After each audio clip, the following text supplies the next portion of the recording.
Hello friends, welcome to DK lifestyle. நம்மளோட DK life ஸ்டைலில் இப்போ என்ன பார்க்க போகிறோம்னா டேஸ்டியான சுவையான முட்டை குழம்பு தாங்க பார்க்க போகிறோம்.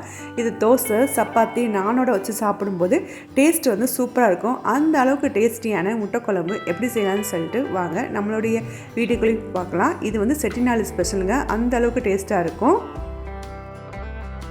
அதுக்கு முன்னாடி நம்மளோட சேனலை முதல் தர பார்க்குறீங்கன்னா சப்ஸ்கிரைப் பண்ணிவிட்டு பாருங்கள். வாங்க இதுக்கு தேவையான பொருள் என்னென்னு சொல்லிட்டு பார்க்கலாம்.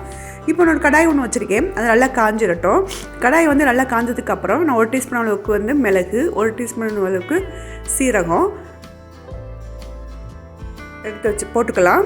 இது கூடயே 4 மிளகா, காரத்துக்கு தகுந்த மாதிரி, நம்ம எந்த மசாலா பொருட்களும் சேர்க்கறது கிடையாது, அதனால காரத்துக்கு தகுந்த மாதிரி மிளகாத்தூள் சேர்த்துக்குங்க. அது கூடயே 2 பட்டை, லவங்கம், ஏலக்காய், இது மசாலா பொருட்கள் எல்லாத்தையும் சேர்த்துடலாம். அது கூடயே 2 டீஸ்பூன் அளவுக்கு வந்து மல்லி எடுத்து வச்சுருந்தேன், அதையும் சேர்த்துக்கலாம். சேர்த்து இதை அடுப்பு லோ ஃப்ளேமில் வச்சு நல்லா வந்து வறுத்து எடுத்துக்கலாம், அடி பிடிச்சாத அளவுக்கு. பாருங்கள், இப்போ வந்து நல்லா வறுத்துட்டேன். நான் இது கூடயே வந்து ஒரு 1/4 மூடி அளவுக்கு வந்து நான் தேங்காய் துருவி வச்சுருந்தேன், அதையும் சேர்த்துக்கலாம். சேர்த்து நல்லா வந்து மிக்ஸ் பண்ணி விட்டுக்கலாம். நீங்கள் இந்த இடத்துல வந்து முந்திரி பருப்பு கூட சேர்த்துக்கலாம், நான் சேர்க்கலை. சேர்த்து இது எல்லாத்தையுமே வந்து நல்லா வந்து மிக்ஸ் பண்ணிக்கலாம். நல்லா வந்து இந்த தேங்காயெலாம் வந்து அந்த சட்டியில் வெள்ளை வதங்கி வரட்டும். பாருங்கள், இந்த அளவுக்கு வந்து அப்போ வந்து நல்லா வதங்கி வந்துடுச்சு. இதை அப்படியே வந்து வேறு மிக்ஸி சட்டிக்கு நம்ம நல்லா வந்து பேஸ்ட்டாக வந்து அரைச்சிட்டு வந்துடலாம். இப்போது அதே கடாயில் நான் வந்து கடுகு, சோம்பு, சீரகம் வந்து போட்டாச்சு தாளிப்புக்காக. அது கூடயே 2 மீடியம் சைஸ் பெரிய ஆனியன் நறுக்கி வச்சுருந்தேன், அதையும் சேர்த்துக்கலாம். சேர்த்து வந்து நல்லா வந்து வதக்கி விட்டுக்கலாம். எந்த ஒரு கிரேவி செய்யும் போதும் நம்ம ஆனியன் வந்து எந்த அளவுக்கு வதங்குறோமோ அந்த அளவுக்கு வந்து டேஸ்ட் வந்து அட்டகாசமாக இருக்கும். அதனால் முக்கியமான ஸ்டெப்பே இந்த ஆனியன் வந்து நல்லா வதங்கணும். இப்போ பாருங்கள், ஆனியன் வந்து நல்லா வதங்கிருச்சு. இது கூடயே 2 மீடியம் சைஸ் அளவுக்கு தக்காளி எடுத்து வச்சுருந்தேன், அதையும் சேர்த்துக்கலாம். தக்காளியுமே வந்து நல்லா வந்து வதங்கி வரட்டும்.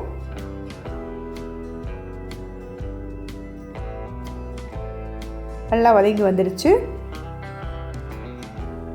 இப்போது இது கூடயே நம்ம அரைச்சி வச்சுருந்த மசாலா பொருட்களில் வந்து சேர்த்துடலாம். சேர்த்து அதையுமே வந்து நல்லா வந்து மிக்ஸ் பண்ணி விடலாம். எல்லாத்தோடைய பச்சை வாசம் எல்லாமே போகட்டும். இந்த மாதிரி நம்ம மசாலாவை அரைச்சி செய்யும்போது டேஸ்ட் வந்து அட்டகாசமாக இருக்கும். கண்டிப்பாக வந்து ட்ரை பண்ணி பாருங்கள். மசாலா பாருங்கள், மசாலா எல்லாமே வதங்கி வந்துடுச்சு. இப்போ இது கூடயே 1 டீஸ்பூன் அளவுக்கு மட்டும் நான் மஞ்சள் தூள் சேர்த்துக்கிறேன். சேர்த்து அதையுமே வந்து நல்லா வந்து மிக்ஸ் பண்ணி விட்டுடலாம்.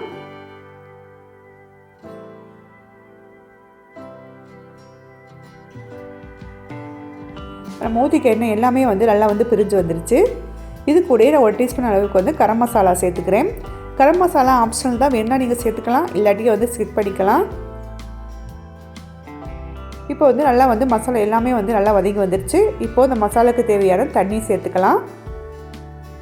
நான் மிக்ஸிக்கு தண்ணியை வந்து சேர்த்துக்கிறேன். சேர்த்து நல்லா வந்து கொதிக்க விட்டுடலாம். மசாலா பொருட்கள் எல்லாமே வந்து நல்லா வந்து கொதிச்சு வரட்டும். இதை வந்து மூடி போட்டு மூடி வச்சிடலாம்.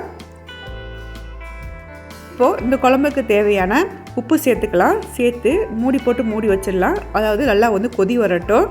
இது ஒரு பக்கமாக அப்படியே கொதிச்சிட்டு வரட்டும். நான் இந்த சைடு பார்த்திங்கன்னா முட்டை வந்து வேக வச்சுருக்கேன், ஒரு 4 முட்டையை. அதை வந்து தோலெலாம் உரித்து ரெடி பண்ணி வச்சுருக்கேன். இப்போ வந்து பார்த்திங்கன்னா அது சின்ன சின்னதாக லைட்டாக வந்து நான் கட் பண்ணிக்கிறேன். இந்த மாதிரி வந்து கட் பண்ணி நம்ம சேர்க்கும்போது அது கூட முட்டையில் வந்து நல்லா மசாலா பொருட்களுமே நல்லா இறங்கியிருக்கும். அதுக்காக தான். இப்போ பாருங்கள், ஒரு கடாய் ஒன்று வச்சுருக்கேன். அதில் 1 டீஸ்பூன் அளவுக்கு மட்டும் நான் எண்ணெய் சேர்த்துக்கிறேன். சேர்த்துட்டு நம்ம எடுத்து வச்சுக்கக்கூடிய மிளகாப்பொடியை சேர்த்துக்கலாம்.